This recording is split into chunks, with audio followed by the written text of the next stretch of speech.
Welcome to this webinar of the Gerhard Center webinar series, The Aftermath of COVID-19, the New Social Impact Ecosystem. Today, we're very honored to have with us Siddharth Kara. He's a British Academy Global Professor based on Nottingham University and an adjunct lecturer at the Harvard Kennedy School of Government. The webinar will explore the phenomena of slavery, forced labor, child labor, and other modes of servile labor exploitation at the bottom of global supply chain. Case studies will be explored that include apparel manufacture in India, seafood in Thailand, agriculture in the United States, and cobalt mining in the Democratic Republic of Congo. The reasons for the persistence of slavery, the pervasiveness of child labor will be explored, as well as efforts to address these issues and why they fall short. Finally, we will explore what responsibilities businesses have to ensure that such abuses do not exist in the supply chain. Siddharth is an author, researcher, screenwriter, and activist on modern slavery. He's a British Academy, again, Global Professor based on Nottingham University, adjunct lecturer at Harvard Kennedy School of Government, senior fellow of the Harvard School of Public Health.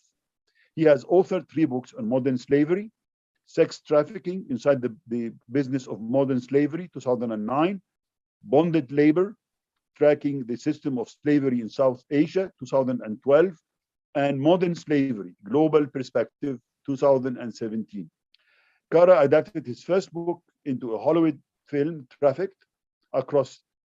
He has across 21 years of field research. He has traveled to more than 50 countries to document cases of several thousand slaves and child laborers.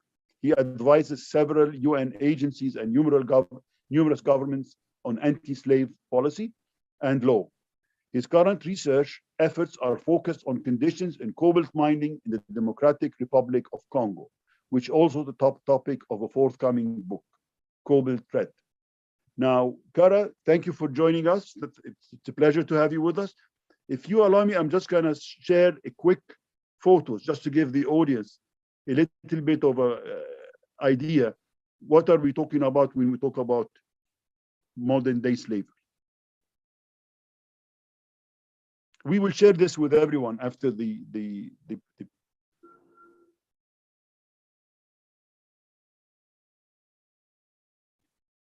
Siddharth, I mean, if you want to comment on any of those, please feel free. Yeah, I think this is a powerful picture here with clearly some child laborers, obviously very exacting labor conditions in this photo, which is quite intense, quite powerful.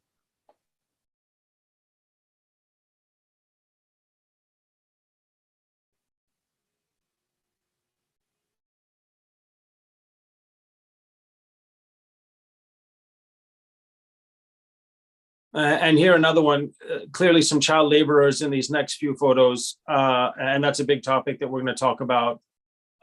These are in fact a few photos I took in India in the carpet weaving sector some years ago. Again, child laborers, you can see them living and working in the same place, which is a surefire sign of forced labor as well.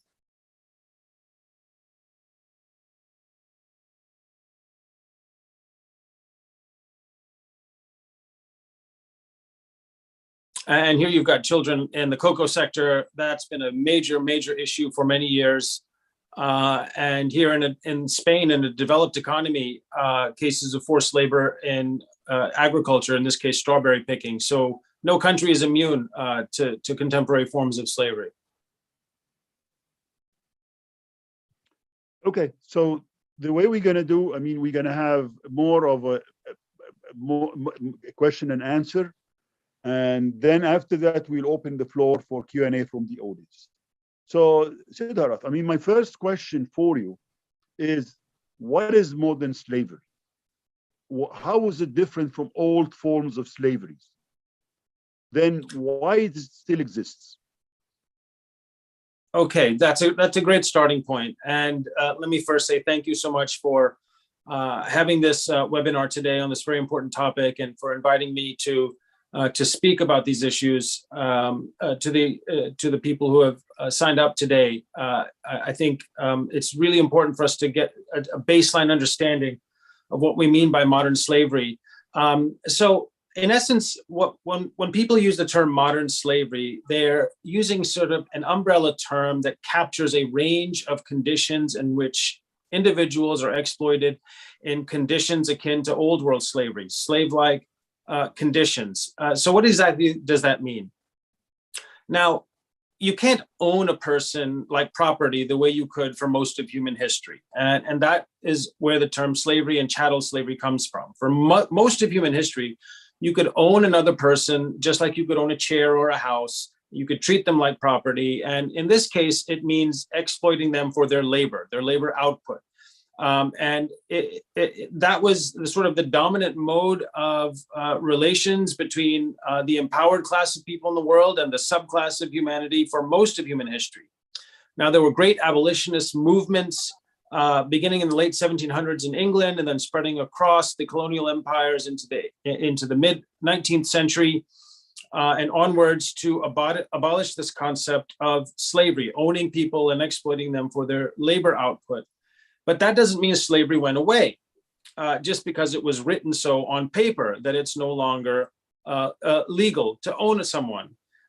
What happened is across the decades after slavery was abolished, unscrupulous producers, people, slavers, slave traders continue to exploit people like they were property. So there continues to be this sort of subclass of humanity that is predominantly poor, people of color across the global South, subsisting in subhuman conditions at the bottom of global supply chains, producing goods and services that feed up to the top of the chain. And even though it may not be legal to treat someone like property, when we say modern slavery, we mean exploiting someone as if they were property, exerting power over them to compel them to perform labor as if they were less than human and don't share the same equal dignity and rights that all people are supposed to share. Why it persists is because it's economically advantageous for slavery to persist. The concept of slavery has never changed. The idea is for any business, labor tends to be the highest cost component to running a business. So the concept of slavery was, well, let's minimize or eliminate labor costs. And then suddenly we can make more money. And so that's the concept of slavery. And that concept still persists into the modern era, where you have people who are compelled to work for no wages. And that allows companies to generate more profit or to be more price competitive in a global economy. And that's why it continues to persist from an economic standpoint. From a moral standpoint, it continues to persist because there is still this prevailing sense that there's a certain class of humanity that's worth less. And we have to accept that and come to terms with it, because that's what allows slavery to exist functionally in the modern era. And it's now still economically beneficial, in fact, more profitable than probably at any point in human history, because people have become so inexpensive to move and exploit around the world, and they can be slotted into the bottom of any number of supply chains across the global economy. Interesting. Just a side comment: the abolishment, they both in the UK and in the US, they paid compensations to the owners, not to the enslaved. So that shows you a little bit of the systemic mindset that is just there. That is the issue of enslavement, and sometimes because of economic purposes, you just sort of put a blind eye on it because, as you've mentioned, it has a very good economic justification. Well, I'm glad you mentioned that. And let me just say that we have a lot of conversations today about reparations. You know, are the descendants of slaves owed reparations for the exploitation of their antecedents? And back in the day, you're absolutely right. It was, in fact, the slave owners who were paid reparations because their property was being taken from them. That's how they looked at it. And just as if someone were to take your car, you would pay them reparations. So this is how people were perceived, that property was being taken from them. So they were owed money, and no one was even having reasonable conversations about, well, what about the people whose wages went unpaid for 3 centuries? Aren't they owed anything? But that gives you a sense of the sort of inverted and warped morality that prevailed and dominated much of human history and allowed slavery to exist for so long and continues to allow it to exist today. Okay. Now, the first question a normal person would ask, is this something far away? Is this something that does not touch our lives in any way? Or is it really, we touch it, we feel it, we have it in our everyday life? Slavery touches everyone's lives every day. It's not some faraway thing that's tucked away at the bottom end of the global economy, in the shadows, out of reach, out of touch, and is just some small incidental event that doesn't really impact our lives across the global north. In fact, the opposite is true. We wear slavery every day, we eat slavery every day, we use slavery every day. And that is because there is slavery, child labor, and other forms of extreme labor exploitation at the bottom of dozens of global supply chains across the global south. So we have slaves and child laborers at the bottom of the apparel sector, the agricultural sector, the seafood sector, the coffee and tea sector, the tech sector, the manufacturing sector.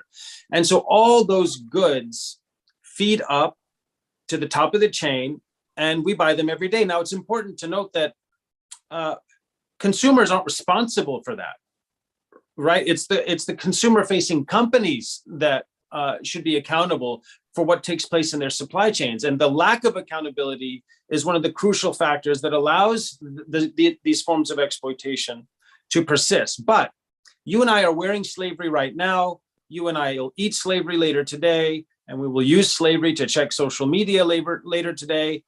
Slavery is involved in massive construction projects across much of the world. So we are all integrated and shareholders in the system of modern slavery, unwittingly, but nonetheless participants. Okay, now you've mentioned the idea, it's a profitable exploitation of cheap human resources, and you're really utilizing the fact of there is inequality, there is a hierarchical social order, and you're really exploiting people under severe duress or poverty condition. Is that correct? Yeah, think about who has been slaves historically. Right? Slaves historically were the poor, vulnerable, and oppressed members of humanity. And it's that vulnerability that slavers could exploit and exert power over them. And the same thing is true today. The difference is, there are a few crucial differences. Number one, there are billions of people in the world today who are poor, vulnerable, maybe live in conflict areas of civil strife, environmental catastrophe, whatever it is. There's a massive swath of humanity, probably 40% of humanity, that lives on incomes of less than $2.50 a day. So they are always at the precipice of some kind of catastrophe, some kind of disaster. They're exceedingly vulnerable. Now, the other thing is, it is very inexpensive to move someone from point A to point B around the world, and that's a radical difference in the conduct of slavery across history. For most of human history, it was actually very time-consuming and very expensive to move someone from Africa or another part of the world all the way over to the colonies in the Americas. It would take months. It was very expensive. Many people would die along the way. So slaves actually were very expensive. There was a big capital expense up front to buy a slave, the equivalent of tens of thousands of dollars today. And so you would exploit them for their lifetimes and then the lifetimes of their children and so on. But now it is very inexpensive to move someone in 24 hours anywhere in the world, if you really put your mind to it. And as I said, there are billions of people who are potentially available to be recruited because of desperation, because of a migration crisis, whatever it might be. And you can exploit them for just a few months if you wanted to, and be making profit, because human beings have become cheaper. If you really want to think about it economically, they're less expensive now than at any point in history, because there's such a huge supply and it's so inexpensive and quick to move people around the world. And so that's the economic factor that's really advanced slavery in the modern context. But it's the poverty, it's the vulnerability, it's the subclass of humanity that does not share equal rights, particularly female gender in many parts of the world, minority ethnic groups and communities that are dispossessed and disenfranchised. All of those people are potential slaves. Yes. So you can see the relation, strong relation between those forms of exploitations and migrations and refugees, right? Oh, absolutely. I mean, distress migration, refugees are amongst the most vulnerable people at any point in time, anywhere in the world. I mean, people who suddenly have to flee some catastrophe with nothing more than the shirts on their back, probably, and no place to go, no statehood, no citizenship, no rights. And it's traffickers who swoop in as the first responders to that catastrophe, to that distress migration. And you've seen stories about this, of people on the move from sub-Saharan Africa trying to get into West Europe, and it's the smugglers and traffickers who are there on the scene, not aid agencies and relief agencies, at least not initially. And so if they're promised a job in Western Europe, don't worry, I can get you there, I can get you safely there, you and your children, and we'll get you proper paperwork and a job and so on, come with me. And you can see how, what's the choice that the person has, and it could devolve very quickly into forced labor and other forms of exploitation. And so, yes, refugees, people who are in the midst of distress migration, are almost always recruited by slavers and traffickers. That's interesting. Very shocking, but it's now I've read, some of your writings, and you sort of allude that it's really about conditions that restrict the movements of workers, forces them to stay at the job or whatever conditions they have. This, when you open this, you could be actually talking about, like you mentioned, a debt bondage, which happens in all sort of, especially when you talk about cheap labor for construction. And that happens, you could argue, in many places in the world where there is a boom in construction. You could also argue that in many countries, the visa, the work permit, is tied to a specific workplace. And it's always extremely hard to sort of switch. And that puts a burden. It's more like you're handcuffing them into a certain location, to a certain place. I just want to hear your point of view about this. Yeah, absolutely. There's a lot happening here in the context of migrant workers. So let's unpack it so we can understand exactly how it devolves into forced labor and slavery. So there's a massive exodus of people from the global south as migrant workers to almost anywhere they can find a job. And there's a few things that happen. You think about people coming out of South Asia, coming out of the Middle East, coming out of East Asia, coming out of Latin America, looking for a job. And the first thing that happens is they want to go through formal channels, right? They make that choice. I want to try to go through formal channels. Well, there's all these predatory agencies that will promise the job in the destination country. Maybe it's domestic work, maybe it's construction, maybe it's agricultural work, whatever it might be.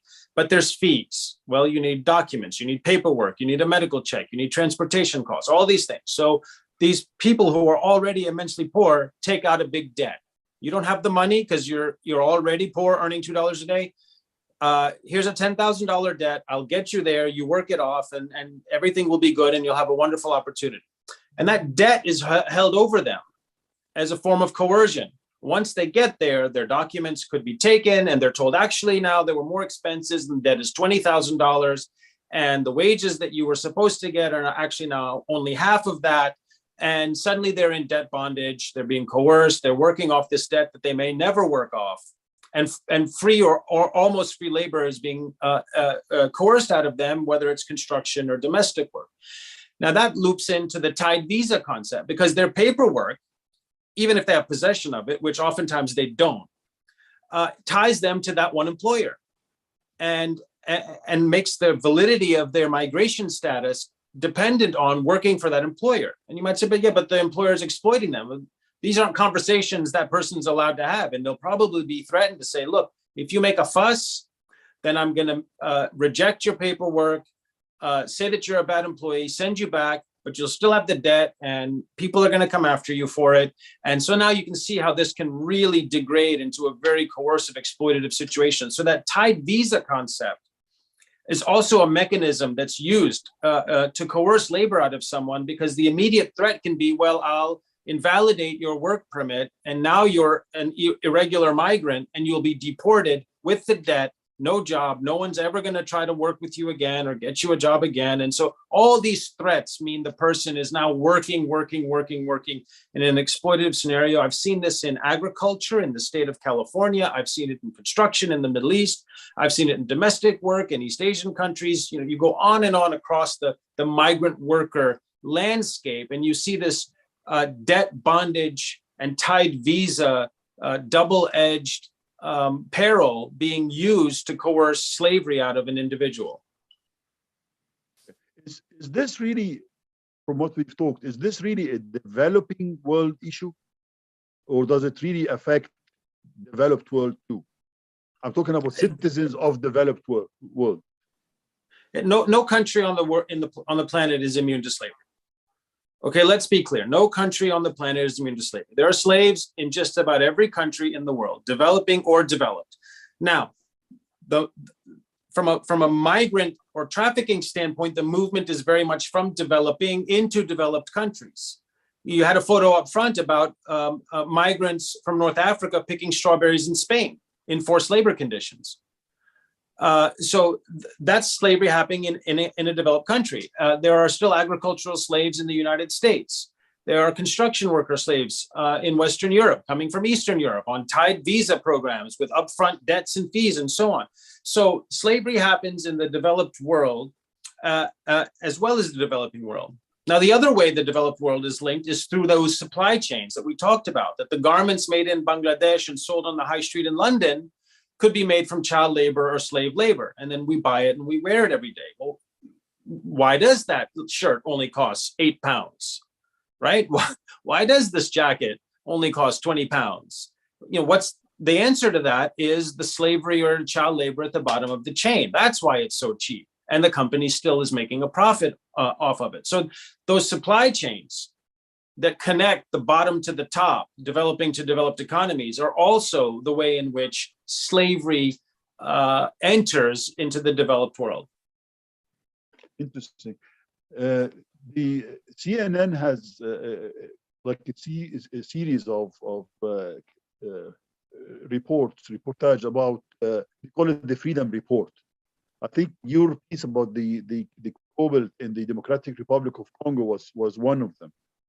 And one of the things they talk about is the issue of sex trafficking, where females, sometimes even in Western countries, are kidnapped for sex trafficking. And they have many people who actually been through this. They've kidnapped them, they disappeared for a long time, and then they were somehow able to sort of escape and come back, and they were sort of, so anyway, I mean, those are citizens actually of developed countries, and they were also part of this sex trafficking part. Yes, look, that's another important example. And you mentioned CNN, and they've had this Freedom Project for well over a decade now, highlighting stories of slavery and child labor around the world. They've done hundreds of stories across the years. It's the most focused and sustained big media effort to highlight these issues, which is so very important, and they should be commended for that. But you've mentioned another example of developed economy slavery. And yes, trafficking for forced prostitution is absolutely something that happens to the citizens of developed countries within those countries. Of course, there are people recruited from the global south and exploited in commercial sex in the global north. But you still have people who are vulnerable or poor in developed economies, citizens of those countries. One very important example is recruiting and trafficking coming out of the foster care system in many countries. Individuals who are in the foster care system in group homes, they are absolutely preyed upon by traffickers, especially once they age out of the system and no longer have protections and a place to be. And sex trafficking is a very common outcome for those individuals. But anyone who's poor, vulnerable, facing strife, traffickers will recruit them, and forced prostitution is one of the very bleak outcomes for the citizens, admittedly the poor and vulnerable citizens of developed countries, but citizens nonetheless. Interesting. One of the interesting cases also, which is borderline slavery, is the case of cruise ships, where I think most of the cruise ships do not follow the laws of any specific country. They follow the maritime laws, which basically allow them a big latitude on how they want to treat their labor. So it's interesting. I mean, above the sea level, it's a different world, different type of packages for salaries. The shifts are different. The way their eating quarters, the living quarters are very nice. When you look at underneath the sea level, it's borderline. It's slavery for all practical purposes in terms of their pay, the long shifts, the living quarters, etc., etc. Yes, I mean, in a sense, the surface of the water is the dividing line between global north and global south in a ship, if you want to think about it that way. And the idea of what happens out at the sea is very important for us to talk about for a moment, because one key factor that drives the ability of slavery to persist in the modern world is isolation. When you keep the exploited person isolated, disconnected, unable to access assistance, communication, any social network, any mechanism that would allow them to get out of that servile exploitation. So when you keep people isolated, whether it's on a farm somewhere, or in a brothel somewhere, or in a manufacturing facility, isolation is very important in the modern context from the slaver's perspective to keeping the person exploited. Now, there are few places on planet Earth that are more isolated than a ship in the middle of the ocean. And that's why very bad things can happen. Now, the worst case example is what happens in the seafood sector in a place like Thailand, where migrant workers are recruited from surrounding Mekong subregion countries, sold to ship captains, taken out to sea. And there have been many stories of some of the most atrocious and appalling slave exploitation of these workers out to sea, beatings, torture, rape, and killings, while they gather seafood that is then sold up the chain, but for basically no labor cost. And it's so difficult to intervene because they're out in the middle of the ocean, completely isolated. The person cannot escape and there's no assistance for them. Now, slightly above that level of severity and appalling exploitation, you have situations on cruise ships where, again, you probably have a population of lower wage or even migrant workers doing the most menial work on a cruise ship, all the scrubbing and the cleaning and the dishwashing and whatnot, probably working 12, 14 hours a day, things that wouldn't be allowed on land under labor laws. But what are they going to do out there? They're out to sea, they're on a contract, they need to work so they can be paid their wage, but they're probably worked double what they should and end up being paid less than what they should.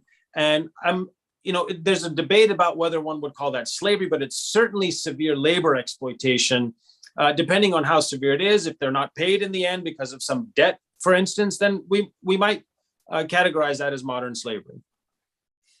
Okay. Before we go into what can be done about it, I want you to talk a little bit about some of the examples, like apparel manufacturing, like everywhere. Almost it's the same. It's sweatshops.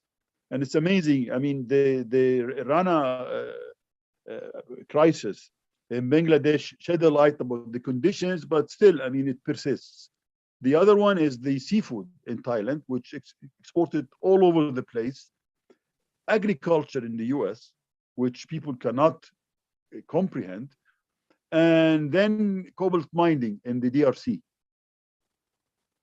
Sure, I'll go through these in brief, and we can certainly explore them more during the Q&A, because there's a lot in all these case studies. But there's a few common things, and the commonality is the bottom of the chain is infected with slavery and child labor that is coerced out of the most vulnerable, impoverished people in the world.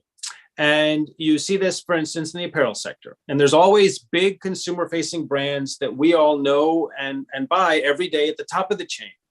But many layers down the chain, in apparel, for instance, you have child laborers, forced laborers, people working in conditions of debt bondage, 14 plus hours a day for maybe 10 cents an hour. Something that we just wouldn't even conceive of as remotely acceptable in our home countries, but it's okay over there for them at the bottom of that chain. And the issue is the top of the chain doesn't accept responsibility. They'll say, well, my supplier says everything's okay. And the supplier will say, well, my subcontractor says everything's okay. And then you get down to some hut in some village where a mother and two daughters, the two daughters have never gone to school, don't know how to read or write, are working 14 hours a day, sewing buttons on the shirt sold on the high street in London and making 10 cents an hour. And those children, those girls will never go to school. They'll be married at 16. They will have kids, and the cycle of poverty continues. And in the worst cases, the labor is coerced out of them. They're not paid. And this is absolutely slavery at the bottom of big brand apparel supply chains. And you'll see something similar. I just talked briefly about seafood in East Asia and Thailand. Same thing. The poorest migrants of the Mekong subregion are sold off onto these ships. They're sent out to sea to capture seafood and something called trash fish that is sold up the chain. The trash fish is used as shrimp feed, and Thailand is the second largest shrimp exporter, and the EU and the US are the biggest buyers. And that shrimp feed is then sold into the shrimp farms, and it's all from slavery and forced labor. And you can see online stories that have come out of individuals who've been tortured, electrocuted, seen people killed and shot overboard rather than being paid.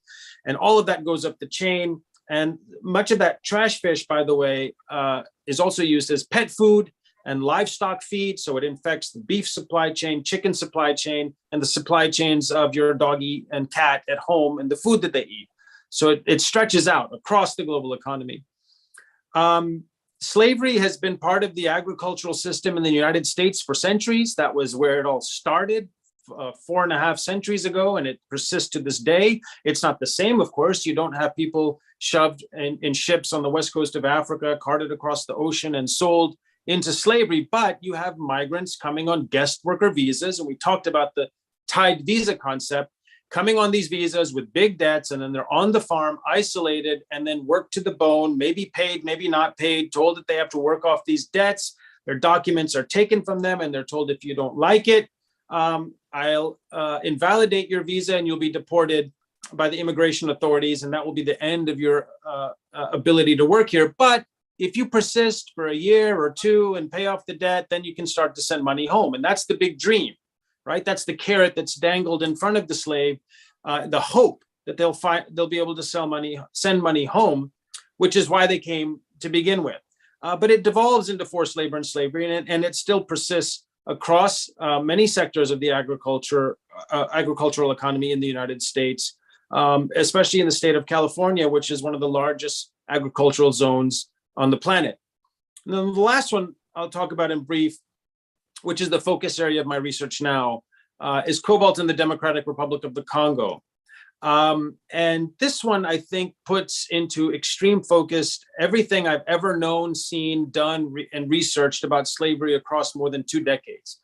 And the reason I say that is I have never, in more than 20 years, seen more extreme predation generating more profit that touches the lives of more people around the world than the cobalt supply chain.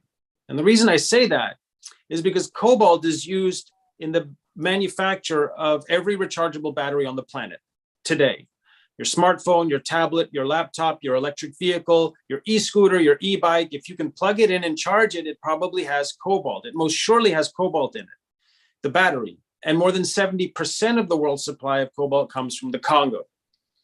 And that cobalt is mined oftentimes in absolutely subhuman old world colonial slavery conditions with massive amounts of injury, oppression, exploitation, violence, lack of wages, subhuman conditions for the native population, the Congolese people, feeding cobalt up the chain to the companies that are worth trillions of dollars and whose products are purchased by billions of people.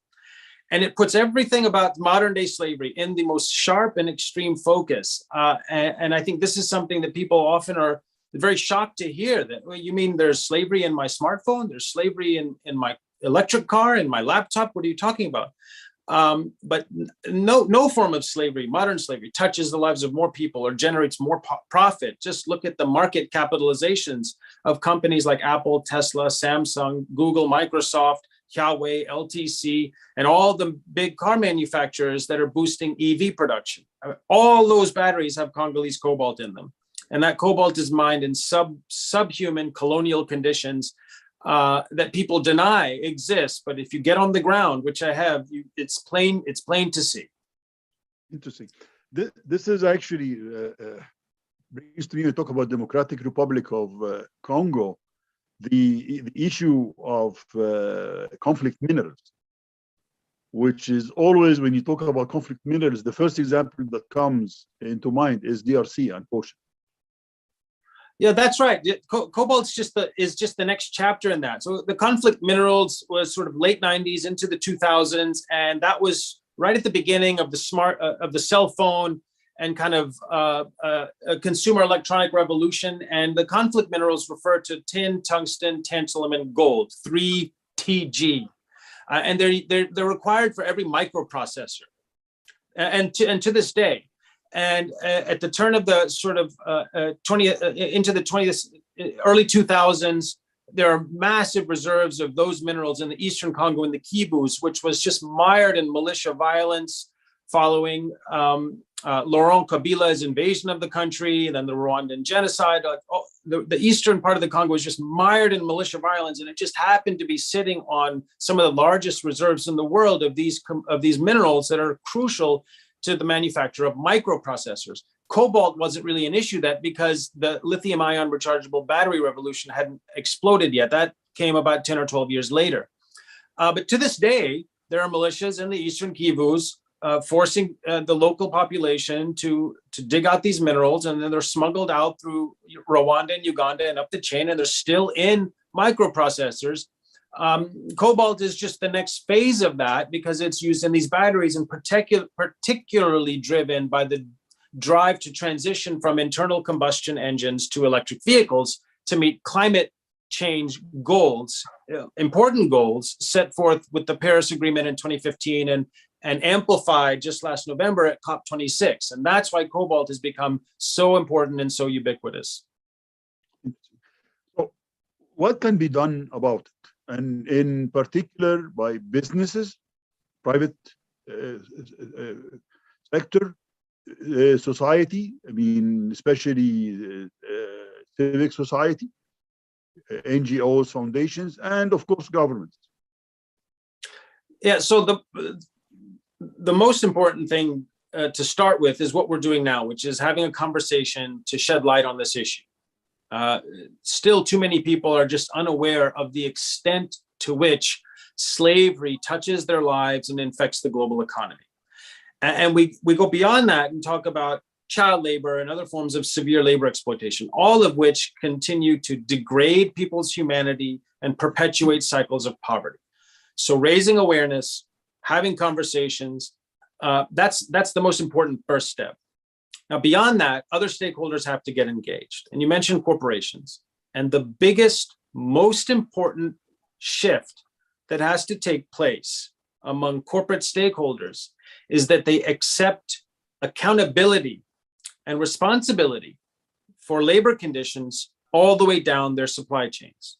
Right now, everyone just points the finger of responsibility to the next entity down the chain, to the wholesaler, the supplier, the subcontractor, until the last finger is pointed to the child laborer and the slave working in subhuman conditions for pennies a day. And that means slavery persists, child labor persists, because no one is accepting responsibility.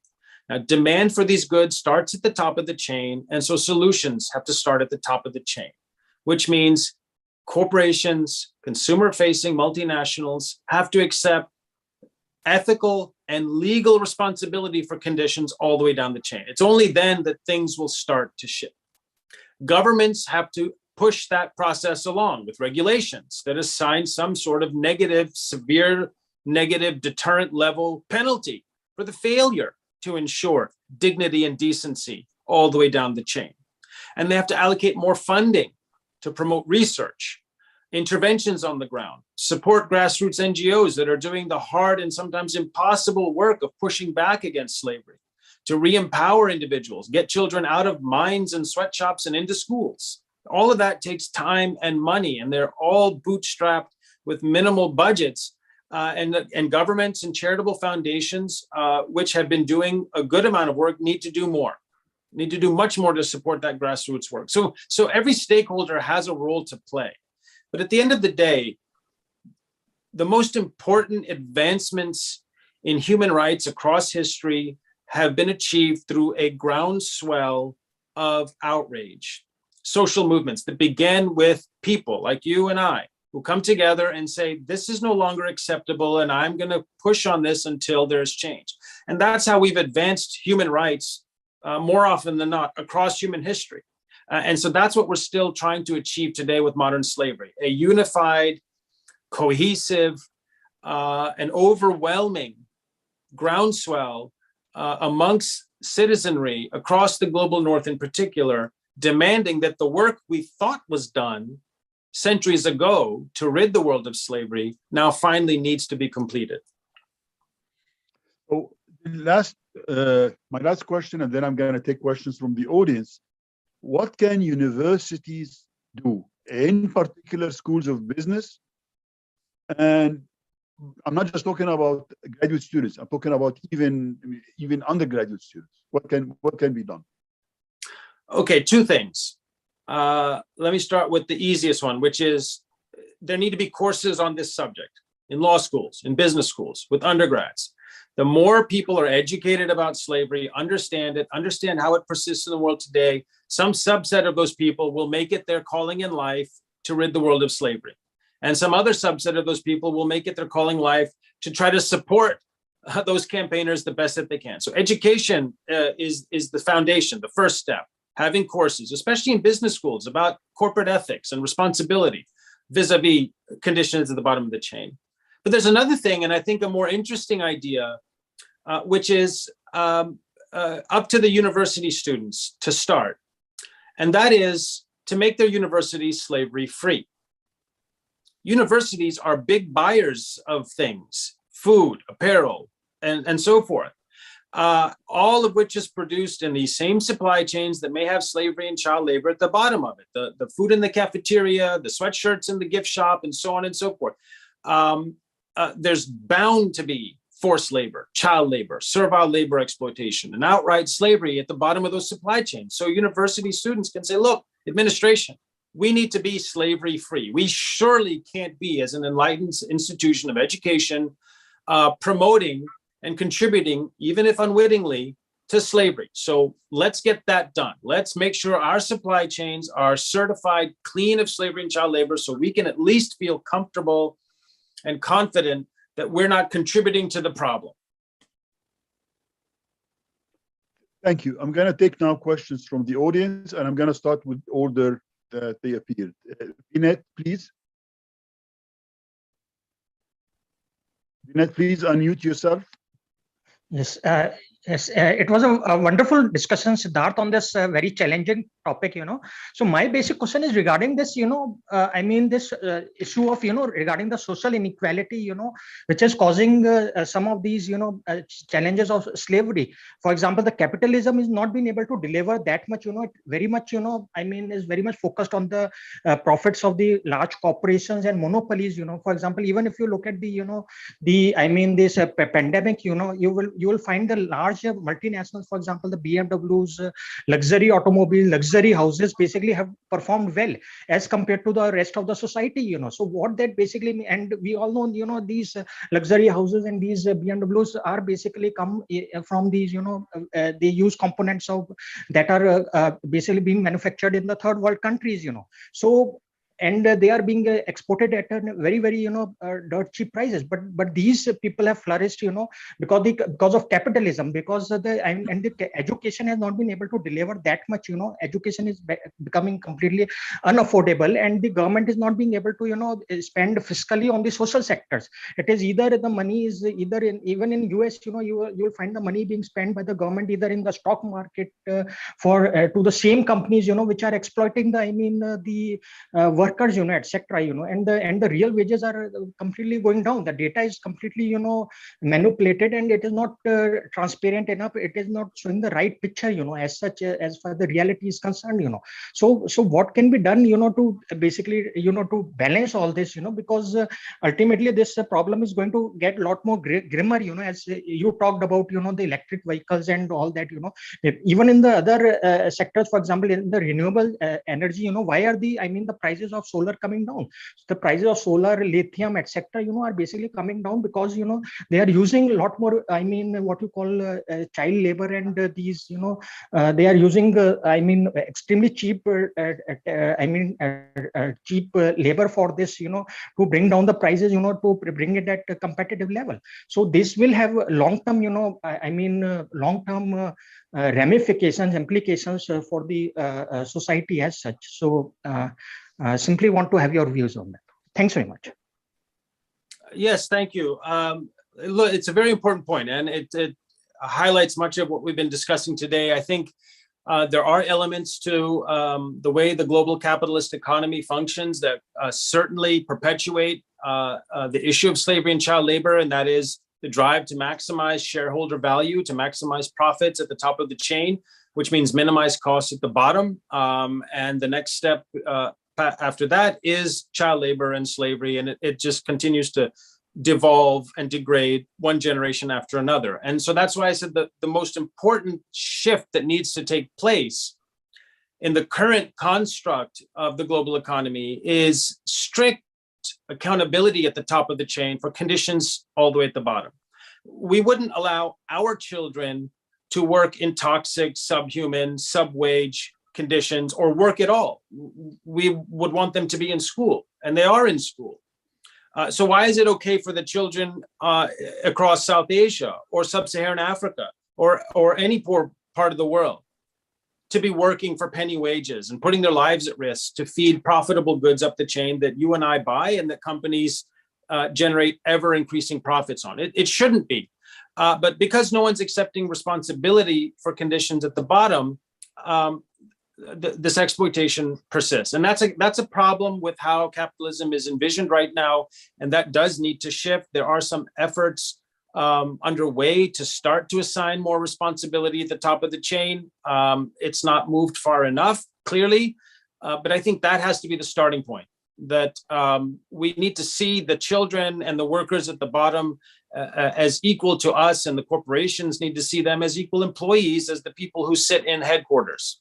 And when that shift takes place, then a lot of the things that need to be done to invert this horrific system of exploitation will begin to happen. Hiba Tiotu, hope I'm saying your name correctly. Please unmute yourself. Hi. My name is Hiba, and first of all, I want to thank you guys for having this conversation. I think it's really important to shed light on this issue, especially for us as consumers. I feel like the part where we can just buy products for really cheap and not really think of where it comes from, something that stuck with me. My question is, what exactly can we do as customers, knowing that the customer-facing companies are the ones that need to take responsibility for this?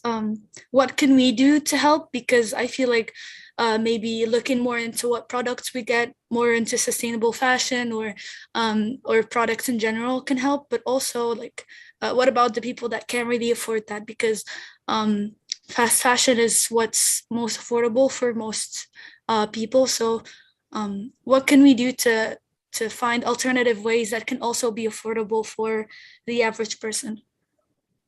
Very good question, Hiba. I think it's challenging for consumers who want to make ethical choices, who want to make the right choice, because there's not really a comprehensive, reliable system through which a consumer can say, okay, I'd like to buy that shirt that I know is slavery and child labor free and not the other one.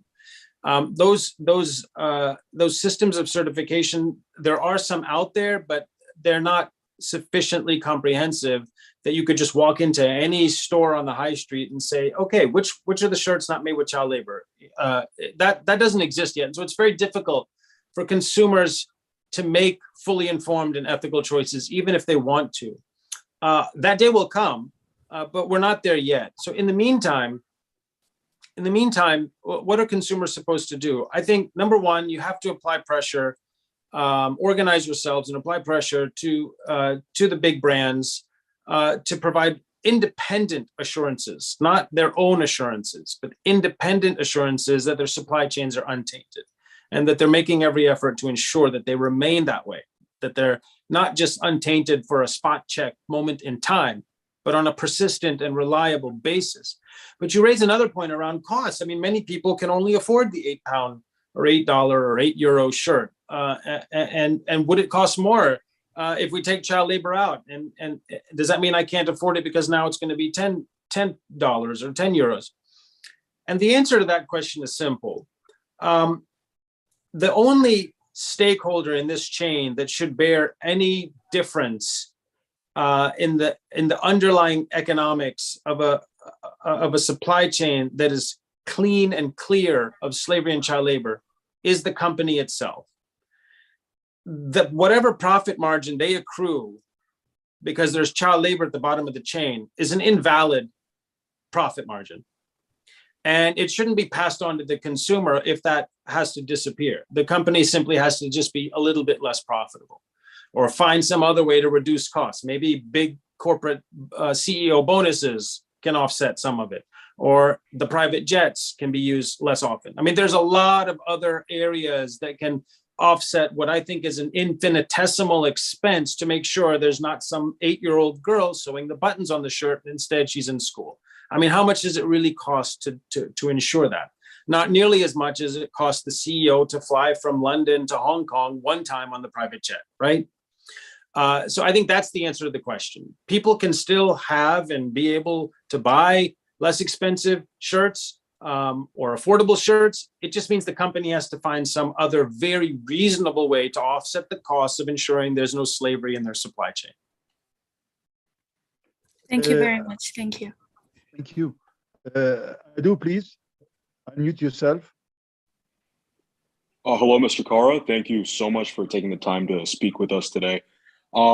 As a fellow Indian American myself, I've heard and been told stories about a lot of the horrors of human trafficking, particularly related to labor, both internationally and within India. The issue that I wanted to focus on in this question is the issue of the Qatar World Cup that's coming up. And there have been a lot of reports and articles about how forced labor was utilized to make the new stadiums and the new infrastructure to support the population that's going to come in for the World Cup. But there still really wasn't any action done by FIFA or any other international organization to improve the working conditions or even allow for a proper wages for a lot of the workers that were coming from India and Pakistan and other Southeast Asian countries. So what are some of the things that we need to do going forward? And by we, I mean fans or just citizens of these countries to ensure that the future World Cups are done in a proper and ethical way. Well, look, I'm going to say something that will probably sound a little extreme, but I'm going to say it anyway, which is one of the biggest exports from South Asia is slave labor. Full stop. Huge swaths of the Middle East, East Asian countries are being built by slaves from South Asia. India, Pakistan, Nepal, Bangladesh, by the millions of people. And they end up in these destinations, again, on those tied labor visas with huge upfront expenses. They may mortgage what little land they have or take on huge debts. And then they arrive in the destination country. Passports and documents are taken from them. Wages are suddenly not what they were promised. Working conditions are subhuman. Living conditions are subhuman. They're not paid their wages. They're kept locked in barracks over the night, driven to the work site, driven back, and so on and so forth. It's a cheap labor force being exported from South Asia to build skyscrapers and buildings and commercial buildings across many parts of the world, including the World Cup stadiums in Qatar. No question about it. No question about it. FIFA's not done enough. There's a lot of talk about, well, conditions are improving, and Qatar has passed some laws about ensuring labor is paid fairly and the conditions aren't dangerous and so on. But it's optics, it's PR. The reality on the ground is cheap, expendable labor. People who are seen as less worthy, less equal from South Asia because they're poor, because they're from minority communities being exploited severely to build the stadiums, in this case, that people are going to cheer in a few short months. And you can actually sit at the airport in Kathmandu, and every flight coming back from the Middle East is going to have coffins coming out of the cargo. And those are some of the workers who have gone there and just died because of heat stroke or accidents. And if you don't believe me, I mean, you can't go to Kathmandu airport, but I've been there, I've seen it. I have friends who just sat at the airport and counted the coffins that come out with every flight coming out of the Middle East and other parts of the world. And it doesn't get enough attention. It should. There's always the PR spin at the top of the chain that helps this kind of exploitation to persist and people to just sort of look the other way and assume that everything's okay. So outcry is the only thing that's going to do it. Outcry, persistent, unrelenting outcry that the world should not be built on the backs of slaves. Sports should not be competed in stadiums built by slaves and exploited laborers from the poor parts of the world. I'm going to ask Mu'tamir Amin. Please unmute yourself, Mu'tamir. Can you hear me now? Yes, we can. Okay, great. Thank you very much for the chance. Just one question. If you can kindly comment on the relationship between the increase in digitalization in the economy and modern slavery, if there is any relation, and how do you see that? Thank you very much.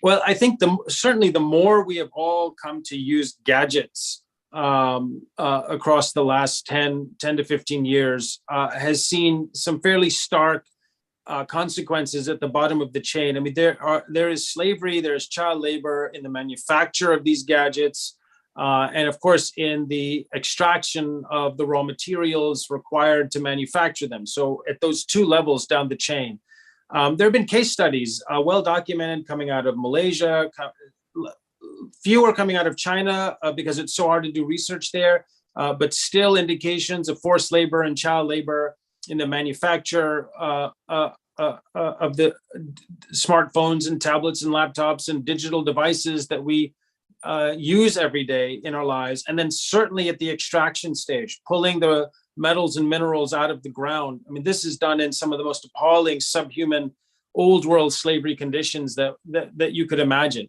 And it's happening in the 21st century. And it's just outrageous. It's utterly outrageous that people, particularly in Africa, are still treated as if this is the 15 and 1600s.